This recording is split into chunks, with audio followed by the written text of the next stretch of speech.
Bonsoir. Juste dans la résolution des problèmes, je voulais vous demander si vous avez déjà vu le film de Kaiser Soze. Donc, le Kaiser, c'est quelqu'un qui simule presque son handicap ou certaines fois sa mort pour disparaître et revenir. Et il y a souvent ce qu'on appelle, comment dire, vengeance aux deux visages. C'est vrai qu'il y a une dame qui décède et, comment dire, quand elle revient, elle n'a plus le même visage, juste pour occuper sa famille. Et au-delà, comment dire, il y a aussi ce qu'on appelle, il faut regarder Kaiser, le Kaiser, c'est vraiment très bon. Et il y a aussi ce qu'on appelle les Kaiser du mal, c'est-à-dire que il peut peut-être simuler qu'il est en mauvaise posture alors que c'est son dada pour être un peu populaire ou pour sortir la face haute. Donc, en fait, il y a beaucoup de stratagèmes en matière de vie. Donc, pour peut-être vivre, on fait souvent, c'est un choix. Et la plupart du temps, beaucoup de gens font des choix sans savoir qu'ils ont fait de mauvais choix. Ils croient toujours qu'ils sont dans la légalité, dans la religion. Par exemple, je le disais un peu plus bas dans les vidéos ou un peu plus haut, ça dépend de comment vous disposez vos vidéos dans vos YouTube. Ce qui se passe, c'est que on observe un phénomène. Donc Jésus est venu nous prôner l'amour. Et c'est vrai que de faire du bien. Et dans l'amour, il y a trop de trucs. Et je pense que je vais vous citer ça ou je vais écrire ça en dessous de ma vidéo pour que vous puissiez savoir ce que c'est que l'amour. Comment dire et c'est vrai qu'au-delà de l'amour, il y a ce qu'on appelle le péché en pensée. Donc, il y a ce qu'on appelle ça faire du bien. Par exemple, c'est pour ça qu'on dit que pense toujours du bien de ton prochain. Donc, il y a certaines personnes, et même dans la Bible, je ne sais pas quel apôtre ou comment dire, quelqu'un d'autre à qui on a passé le témoin, il révèle dans la Bible qu'il a demandé, que le Seigneur demanda à certaines personnes d'apporter les résultats de leur vigne, c'est-à-dire que les résultats de la vente de leur vigne ou de leur maison, afin de, comment dire, de donner cela à tous les chrétiens. C'est vrai que le monsieur refusa. Et je crois que l'apôtre le tua en esprit. Donc, où sécha sa main, je ne sais pas très bien. En fait, c'est dans la Bible, si vous lisez, vous allez voir. C'est vrai que Jésus a aussi eu, comment dire, la même, je crois que la même situation. Et il s'agissait d'un riche qui devait, comment dire, le suivre. C'est que le riche devait le suivre et sûrement vendre ses biens. Donc, si on analyse, est-ce que c'est obligé qu'on suive peut-être les apôtres ou Jésus? Point d'interrogation. Est-ce que c'est une obligation? Je ne pense pas que Dieu touche les gens en leur temps. Parce que si c'est cela, où était Paul, comment dire, avant que Jésus ne l'appelle? Ça pourrait être un appel de Dieu. Donc je pense que les écrits sont clairs. Donc il faut évangéliser, mais ça ne doit pas être une obligation parce que Dieu touche les gens en son temps. Et c'est vrai s'il a fait la terre en un temps que vous connaissez tous, parce que chacun a son analyse, parce que moi je ne voudrais pas m'y prononcer, parce que moi dans ma Bible je lis, et chacun dit son pour lui. Ça veut dire que Dieu aussi a un temps pour toucher les hommes. Et c'est vrai que s'il me touche aujourd'hui, c'est pas obligé qu'il touche toute la terre. Donc c'est vrai qu'il touchera. Et c'est à toi de savoir que le jour est venu. Donc quand je vois cet apôtre qui sécha la main ou qui donna la mort à celui qui refusa d'apporter de la vigne. C'est vrai que je peux demander de l'argent à quelqu'un, il refuse, en esprit je le tue. Ça, c'est de la sorcellerie. Ça relève de la sorcellerie, même si c'est que tu es un homme de Dieu. Parce que Dieu a dit de faire les choses de l'amour. Et je sais aussi que parmi vous, il y a des gens qui sont très puissants. Dans ça, il n'a qu'à penser que, bon, cet homme, parce qu'il est mauvais, parce que vous dites souvent que les gens sont mauvais, lui ne réussira pas. Pourquoi il doit... En fait, parce que peut-être il m'a tapé, parce qu'il a craché sur quelqu'un, parce qu'il a, comment dire, ridiculisé des filles, ou parce que, comment dire, il a tué peut-être quelqu'un, ou parce que, comment dire, il a pété devant quelqu'un. Non, il ne réussira pas. Donc, qu'est-ce que c'est? Pourquoi il faut... Dieu a dit que même devant ses ennemis, il faut aimer. Mais toi, tu empêches l'évolution de la personne. Moi, la plupart des temps, je suis outragé et ce que je fais, c'est toujours et toujours prier. En fait, je suis toujours en train de prier pour que mon ennemi avance. Je ne sais pas comment insulter. Oh, j'ai pris ça comme, comment dire, humaine. J'ai pris ça comme une chose glorieuse. Comme une chose de très bien. Parce que ça, c'est la chose la plus magnifique du monde. Une insulte. La chose la plus bonne du monde.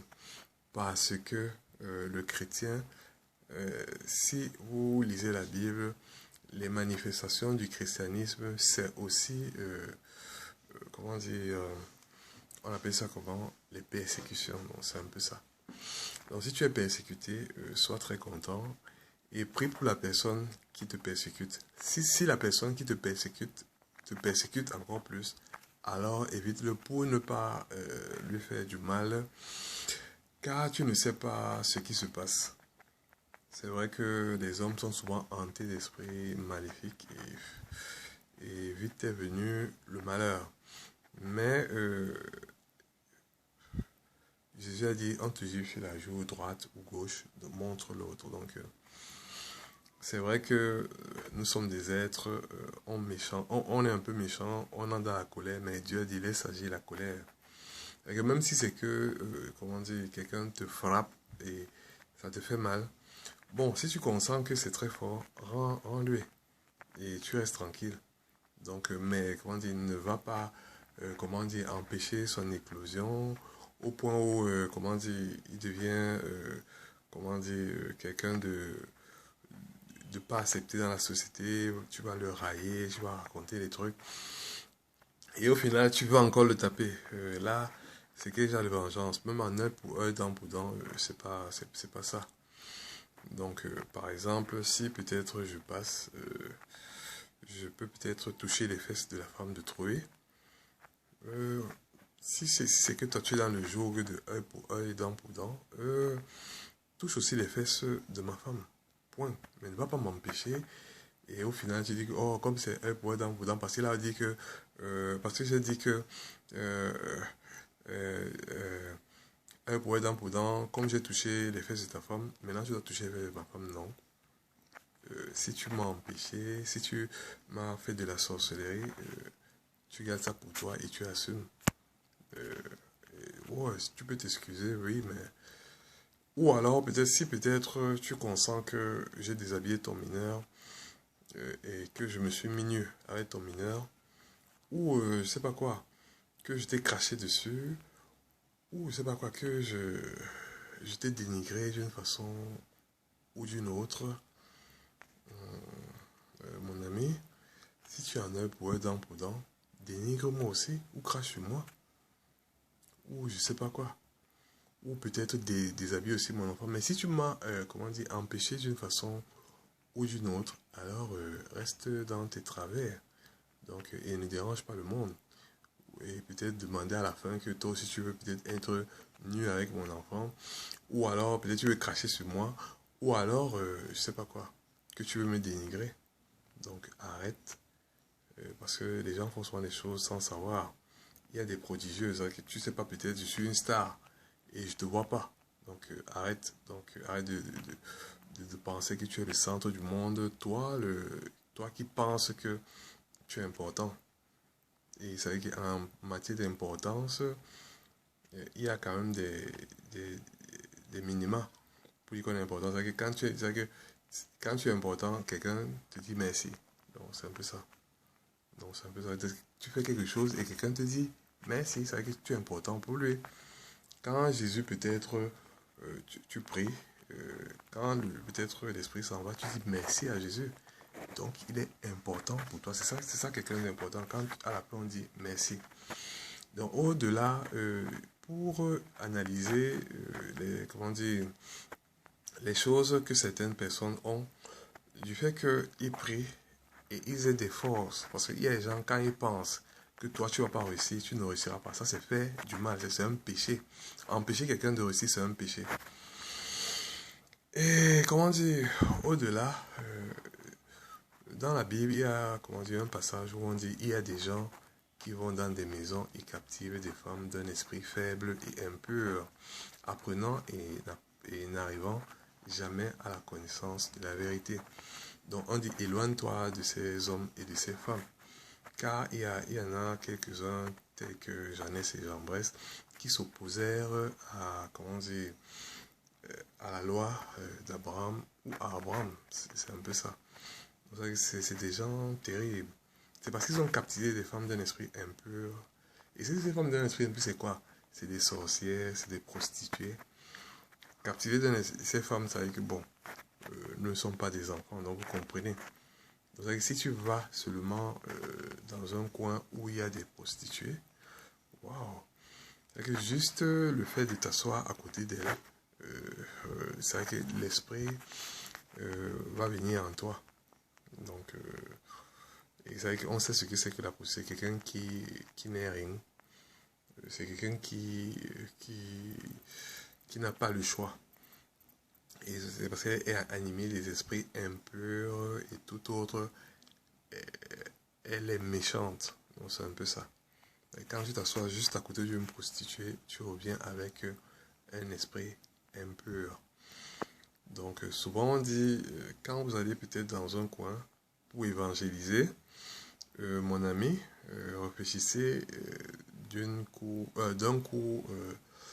de marteau.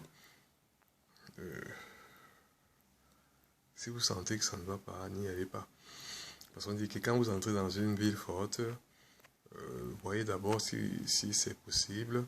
Parce qu'il y a souvent des trucs qui m'étonnent. Peut-être un témoin de Jéhovah vient dans le quartier, il veut parler de la parole de Dieu, les enfants s'éloignent. Ça, c'est quoi ça? Excusez-moi, ça, c'est quoi ça, les jeunes? Moi, j'ai été tellement surpris. Alors que peut-être on vient vous donner un cadeau. Vous savez qui est le témoin de Jéhovah? Bill Gates. Ça, c'est terrible. Moi, je n'ai rien compris.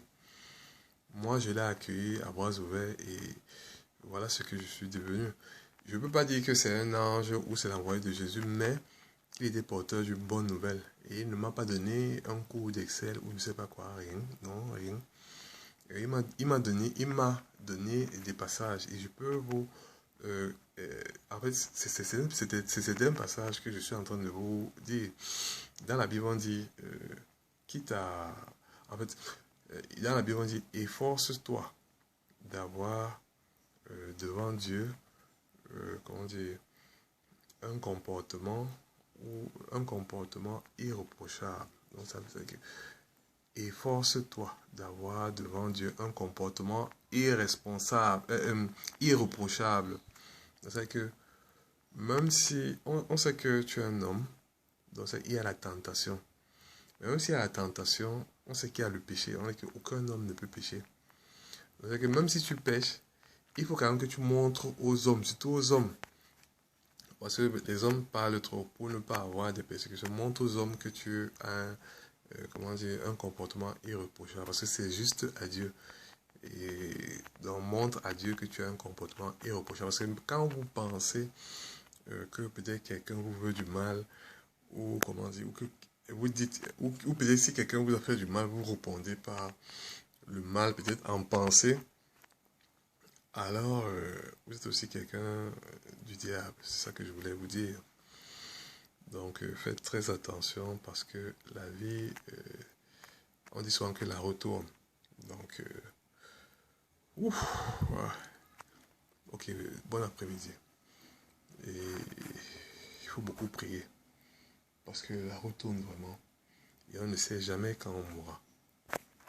Là, je suis dans ma chambre, c'est un peu comme une prison, mais je suis très content de ma prison, hein.